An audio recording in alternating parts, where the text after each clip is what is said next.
Sinigang na hipon.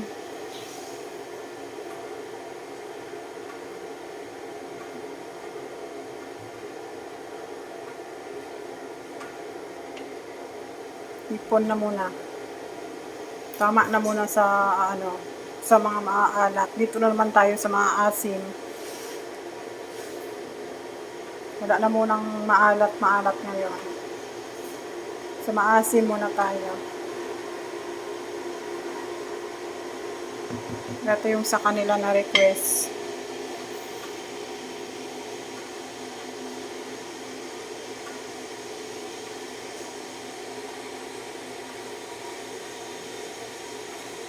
Itong ingay ng tangke.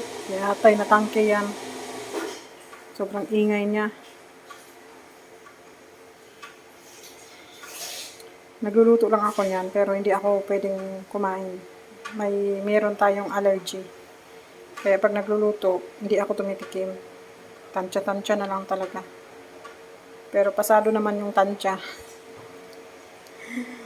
Tuwing luto ko ng mga seafoods. Pero yung ibang isda, nakakakain naman ako. Pero yung allergy lang ako is yung hipon at saka alimango. Pati alimasag. Yun, allergy ako.